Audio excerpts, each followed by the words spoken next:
welcome back. So today's video is going to be how I boost my milk supply when I find it kind of tanks out of nowhere or has slowly decreased over time. So I breastfed both of my kids, and so far I'm at 10 months with my second daughter, and the other daughter I breastfed till 13 months.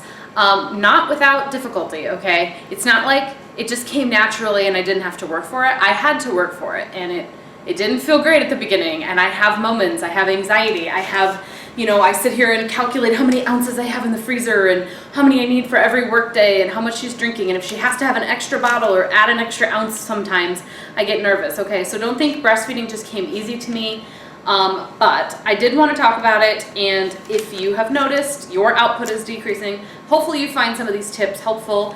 But the first thing I wanted to mention, I did make a list today, is massaging of your breast when you feel like you probably have more in you, but whether like the baby seems like she's still hungry. I'm going to say she in this because I have two girls, but if I say she, he, whatever, the baby is, still hungry, or your pump, you're just not getting any more. You really need to learn your pump and your baby and massage it, okay? Heat also helps, so you can use those Lancino heat packs, gel pads or whatever, and heat the area, or you can take a warm bath or warm shower and let the water kind of, be around you, heat it up, massage it. Those two things will maybe help the milk let down. And they also help in case you might have mastitis or a clogged duct, so that's just something to think about. The number one tip though is frequency. The frequency that you pump or breastfeed should be more than you think you're actually needing to do. Like if your kid actually needs to eat every 2 hours, every 3 hours, do it every 1.5 or 2 hours. Your body needs the cue to make more. You're gonna tell it supply and demand. I'm demanding you make more. It should step up its game and supply you with more. So for me, I was pumping 3 times during my workday. I added a 4th pump in because I was like, you know what? And then you need to listen to what your body does. So most women naturally make the most milk overnight and in the early morning hours. So I just dropped my notepad. So what I found was my first pump of the day at 8 a.m. was really good. It was like the biggest pump of my day. And then the last pump of my day, I only got like an ounce. I was like, dude, seriously? I just pumped for 30 minutes and I got an ounce. And this morning I pumped 6 ounces or 8 ounces. What a slap in the face that was. So it makes me just feel like, well, I just won't pump in the afternoons then because it didn't yield that much. No, that's exactly what you should be doing is, demanding more at those times. So it isn't necessarily pumping for longer amount of time. There is something called power pumping if you haven't heard of it. If you're not a pumper and you're an exclusive breastfeeder, this part, just ignore it. But it would be like you pump for 20 minutes, take a break, and then you pump again after 10 minutes, on 20, off 10, on 20, off 10. That's power pumping. There's different calculations like 20 on, 5 off, 10 on, 5 off. You can do whatever. But also adding in an extra nursing session. Don't wait for your kid to ask for it. Don't live on a schedule. Feed on demand. And for me, what I started doing once I sleep trained my daughter was I noticed I was not having as much supply during my work days. Is I put her down at 6:30 or 7 at night, and I make sure I get a pump in before I go to bed. So like last night after I put her to bed at 7 o'clock at night, I pumped 3 ounces.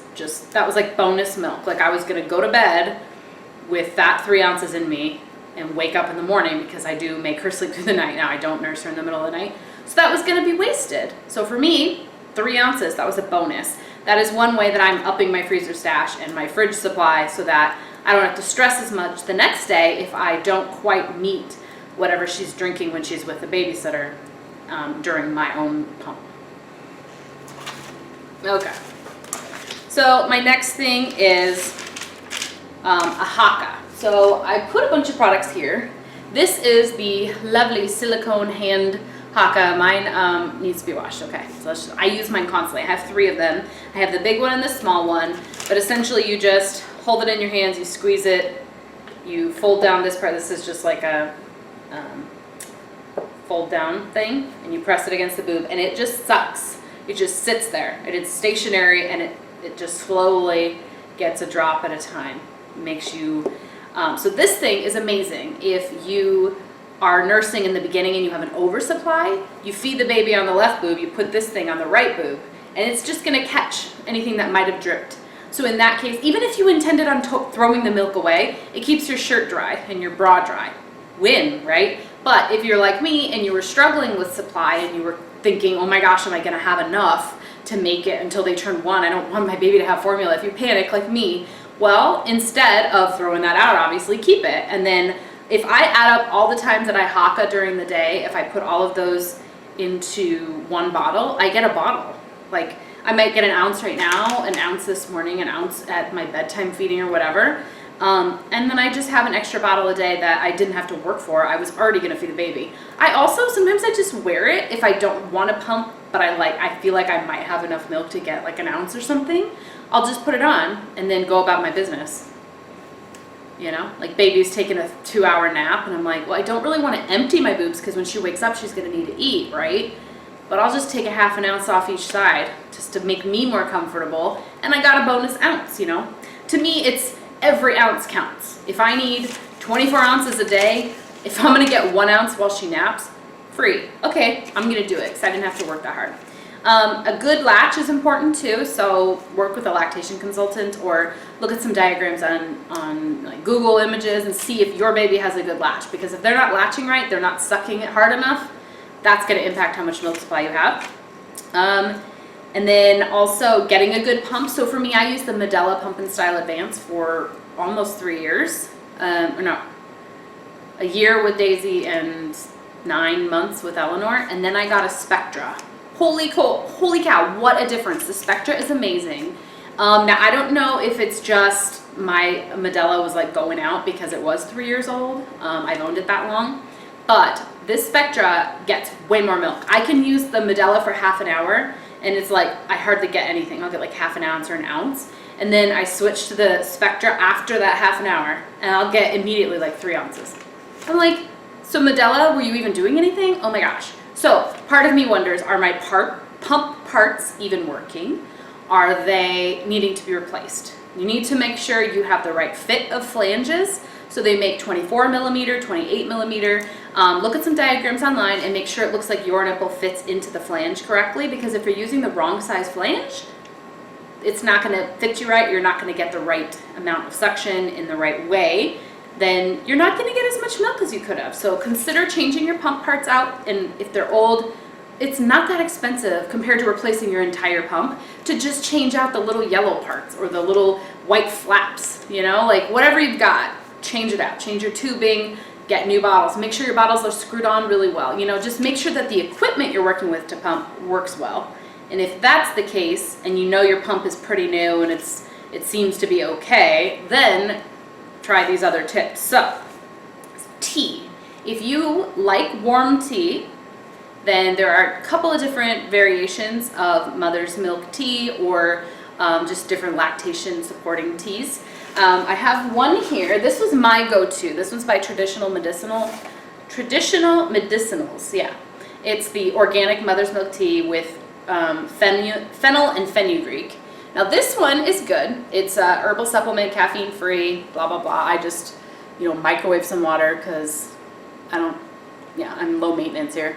And then I do 2 tea bags of this in some warm water, like 16 ounces of water. And it's yummy. It tastes like black licorice though. So if that's not your jam, I got a different one for you.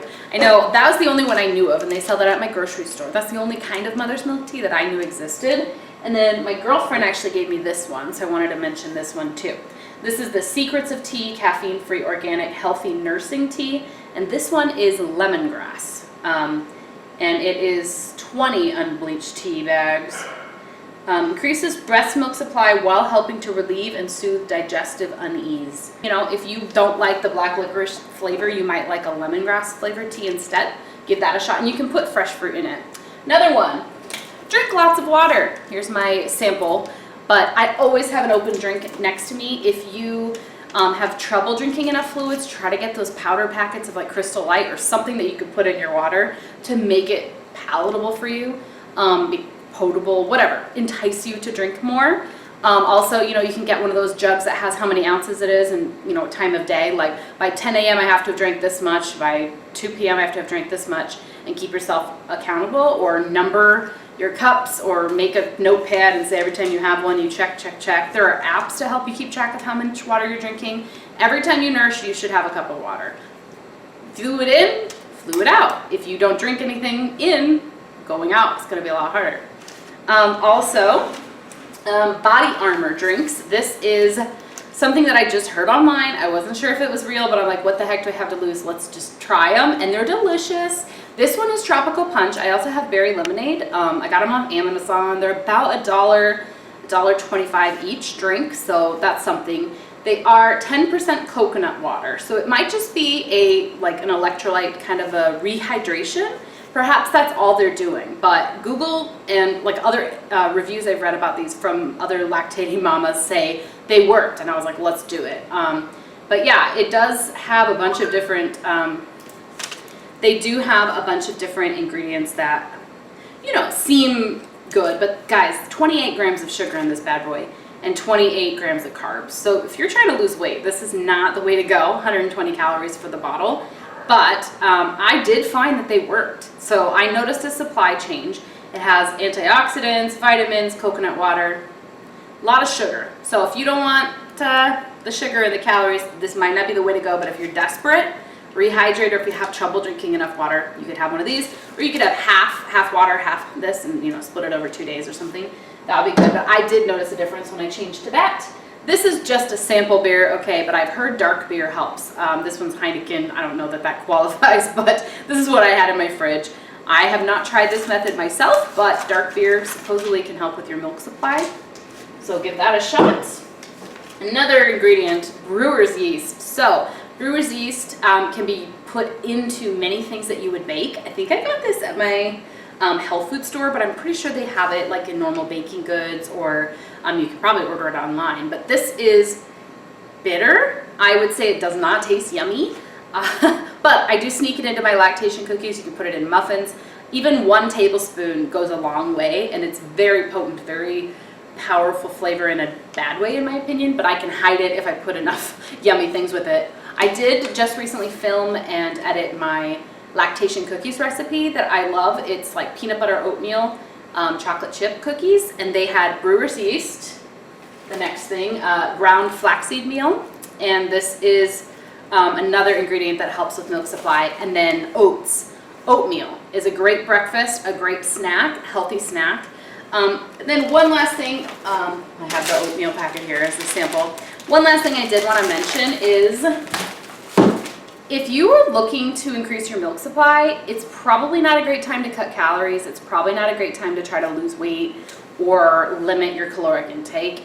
You have to make a priority of the milk. Like if you don't mind, you know, your supply being down or whatever, cool, cut calories, do it. But if you're really serious about it, really determined to make extra milk or have enough and get by, to maybe get ahead by 1 day so you don't have to stress as much. Maybe it's instead of 8 ounces a day, you want to pump 9 or 10. Like that's how I was. I just needed a little bit, you know, to make me feel like I was going to make it till her first birthday when she can have cow's milk. As far as like my daytime pumped milk usage, then probably not a good time to cut calories. Just agree that you're going to be a little chunky, or, you know, like you're going to be 5 pounds heavier than you wish you could be until they turn 1, okay? That's something that I had to come to terms with. Like, I'm a little heavier than I want to be right now, but my baby turns 1 in a month and something. So I'm just like, you know what, girl?